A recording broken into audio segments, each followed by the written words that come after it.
अकेले रहने की शक्ति। बुद्ध ने कहा, मूर्ख के साथ चलने की अपेक्षा अकेले चलना बेहतर है। हमेशा साथ रहना अच्छा नहीं है। साथ रहना परेशानी भरा हो सकता है। मनुष्य बिना किसी संगति की आवश्यकता के जागरूक हो सकता है और अपने भीतर पूर्ण हो सकता है। परिवर्तन होने के लिए किसी को यह एहसास होना चाहिए कि वे एक व्यक्ति हैं। यही अकेले रहने की शक्ति है। जब गौतम बुद्ध से पूछा गया, क्या अकेले चलना बेहतर है या साथ में, उन्होंने कहा, मूर्ख के साथ चलने की अपेक्षा अकेले चलना बेहतर है। खैर, वह है, मैं नहीं। उसे पूरा यकीन था कि कोई मूर्ख ही तुम्हारे साथ चलेगा। तो उन्होंने कहा, मूर्ख के साथ चलने की अपेक्षा अकेले चलना बेहतर है। इस देश में कुछ मान्यताएं कहती हैं, जब आप छोटी और त्वरित यात्रा करना चाहते हैं तो अकेले चलें। जब आपको लंबी यात्रा करनी हो तो साथ साथ चलें। लेकिन अहम बात यह है कि आपके साथ कौन चल रहा है। हमेशा साथ रहना अच्छी बात नहीं है। कई बार साथ रहना परेशानी भरा हो सकता है। तो सबसे पहले और सबसे महत्वपूर्ण बात, जब तक आप जुड़वा नहीं हैं तब भी हम अकेले आते हैं और अकेले ही जाते हैं। यदि कोई नहीं जानता कि अकेले कैसे रहना है तो एक साथ रहना बहुत परेशानी भरा हो सकता है। हमें मनुष्य कहा जाता है। मनुष्य का अर्थ है प्रत्येक अन्य प्राणी जैसा है वैसा है, केवल इसलिए कि वह क्या करता है। लेकिन एक इंसान बस हो सकता है, जो कि इंसान का एक अनोखा गुण है कि हम बस हो सकते हैं, कि हम बाध्यकारी कार्रवाई नहीं हैं। यही इसका मतलब है। हमारी कार्रवाई सचेत और विवेकपूर्ण है, लेकिन आमतौर पर जब लोग एक साथ मिलते हैं तो आमतौर पर लोग बाध्यकारी कार्रवाई में होते हैं। यह एक संघ हो सकता है जहां कोई उद्देश्यपूर्ण कार्रवाई हो सकती है, या यह एक गिरोह हो सकता है जहां अधिक उद्देश्यपूर्ण कार्रवाई हो सकती है, या यह एक भीड़ हो सकती है जो एक बाध्यकारी कार्रवाई हो सकती है। तो मूल रूप से मानव होने का मतलब है कि हम अपने भीतर विकास के उस बिंदु तक पहुंच गए हैं कि अगर हम चाहें तो हम बस यहाँ बैठ सकते हैं, बस हो सकते हैं। हम इस पर विचार कर सकते हैं कि क्या कदम उठाया जाए और क्या नहीं। यह निश्चित रूप से व्यक्तिगत है। जब व्यक्ति एक साथ आते हैं तो हम बहुवचन में हम कहते हैं, लेकिन फिर भी व्यक्तियों को ही एक साथ आना होता है। एक व्यक्ति होने का मतलब है कि आप और अधिक विभाजित नहीं हैं। इसका मतलब है कि आप सिर्फ एक हैं। लोग अपने आप को अपने भीतर ही विभाजित करने के लिए अलग अलग तरीके ढूंढते हैं। भारत में 10,000 वर्षों के सांस्कृतिक इतिहास के साथ हमने खुद को विभाजित करने के लिए विभिन्न शब्दों का आविष्कार किया है। लोगों के लिए आत्मा, परमात्मा, अहंकार, यह और वह के संदर्भ में बात करना बहुत आम बात है। लेकिन हर संस्कृति में यह अपने तरीके से होता है। जब चीजें सही चल रही हों, जब अच्छे काम हो रहे हों, अगर आप लोगों से पूछें तो वे कहते हैं, हाँ मैंने यह किया। जब चीजें सही नहीं होती हैं, जब चीजें गलत होती हैं, तब वे किसी को ढूंढने की कोशिश करेंगे। अगर उन्हें कोई नहीं मिलता है तो वह हमेशा वहां होता है। जब वे बहुत अद्भुत होते हैं तो निस्संदेह उन्हें इस बात पर गर्व होता है कि वे कितने अद्भुत हैं। जब वे बुरे हो जाते हैं तो कहते हैं, यह मेरा अहंकार था। मिस्टर ईगो हमेशा एक गिरा हुआ आदमी है। तो व्यक्तिगत अर्थ यह है कि अगर मैं अद्भुत हूं तो वह मैं हूं।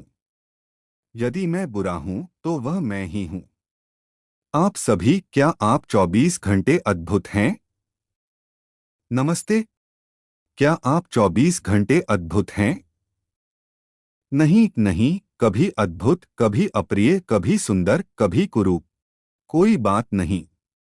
अगर हम यह समझ लें कि यह मैं ही हूँ जो बिल्कुल अद्भुत होने में सक्षम है, और यह मैं ही हूँ जो किसी दूसरे क्षण बिल्कुल गंदा होने में सक्षम हूँ, तो धीरे धीरे गंदापन के क्षणों की संख्या कम होती चली जाएगी। अगर मैं देखूं तो जो अद्भुत है वह मैं हूँ, जो घृणित है वह है। भारत में हमारे पास कई शब्द हैं, यह मेरा कर्म है, मैं क्या कर सकता हूँ, नहीं, आपको इसे ठीक करना होगा। एक व्यक्ति होना बहुत महत्वपूर्ण है। इसका मतलब है कि आप और अधिक विभाज्य नहीं हैं। अगर मैं अद्भुत हूँ, तो वह मैं हूँ। यदि मैं बुरा हूँ, तो वह मैं ही हूँ। यदि मैं सफल हुआ, तो वह मैं ही हूँ। यदि मैं असफल होता हूँ, तो यह मैं ही हूँ। आपको इसे ठीक करना होगा। मैं आपसे बस एक सरल प्रश्न पूछ रहा हूँ, इस स्वयं के भीतर कितने लोग हैं? नमस्ते। आपके भीतर कितने लोग हैं? एक, दो, केवल एक। यदि आप एक हैं, तो आप सामान्य इंसान हैं। यदि आप एक से अधिक हैं, तो आप या तो सिजोफ्रेनिक हैं या आप ग्रसित हैं। आपको या तो मनोचिकित्सक की जरूरत है या ओझा की। लेकिन आप देखेंगे कि जब भी चीजें सही नहीं होंगी, कोई दूसरा आदमी कहीं से आ जाएगा।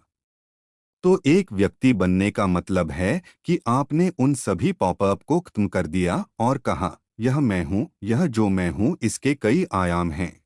यदि मैं यह नहीं देखता कि यह एक व्यक्ति है, मैं इसे और विभाजित नहीं कर सकता, तो परिवर्तन नहीं होगा। अगर परिवर्तन नहीं हुआ, तो उस राज्य में लोग एक साथ आ जाएंगे, तो समाधान से ज्यादा गड़बड़ी होगी। सभी प्राणी एक साथ घूमते हैं। चाहे वह विभिन्न जंगली जीव हों, उनमें से अधिकांश एक साथ घूमते हैं। यहाँ तक कि जो बंदर भी हमसे एक कदम पीछे हैं, वे भी झुंड में हैं। यह केवल इंसान ही है जो अकेले बैठ सकता है और खुद को बदल सकता है, क्योंकि यह इंसान होने का विशेषाधिकार है कि हम बस बन सकते हैं। इसीलिए तो तुम मनुष्य कहलाते हो। आप होने में सक्षम हैं, आप गतिविधि की बाध्यकारी स्थिति में नहीं हैं। यदि आप चाहें, तो सचेत रूप से आप विकसित हो सकते हैं। आज शाम आप विकसित हो सकते हैं, यदि आप इच्छुक हों। इसमें 10 लाख वर्ष नहीं लगते, क्योंकि हमारा विकास अब जैविक नहीं है, हमारा विकास सचेतन है। प्रत्येक अन्य प्राणी के लिए यह निश्चित है। प्रकृति ने 2 रेखाएं तय की हैं, जिनके भीतर हर दूसरा प्राणी रहता और आता जाता है। लेकिन एक बार जब आप एक इंसान के रूप में आ गए, तो केवल निचली रेखा होती है, कोई ऊपरी रेखा नहीं होती। कोई इंसान कैसा बन सकता है, इसकी कोई सीमा नहीं है।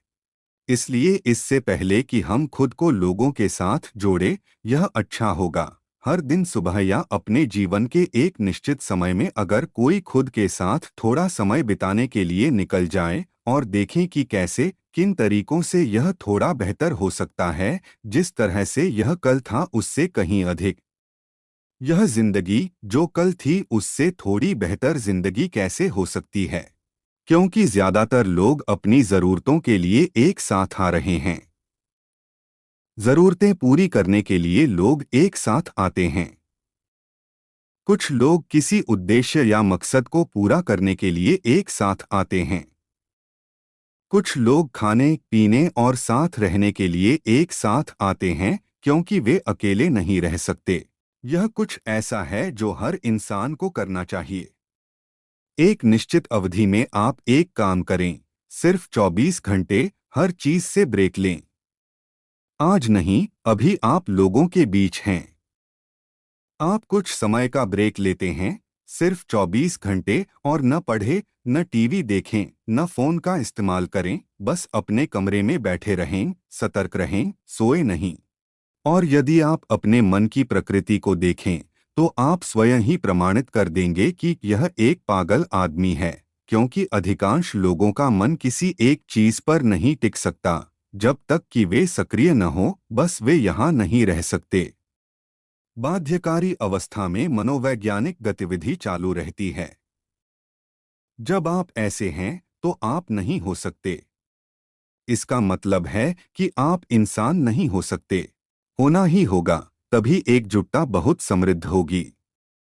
यदि आप जानते हैं कि अकेले कैसे रहना है, तो एक साथ आना बेहद फायदेमंद और जबरदस्त मूल्य होगा। इसका मतलब है कि हम सचेत रूप से एक साथ आए हैं।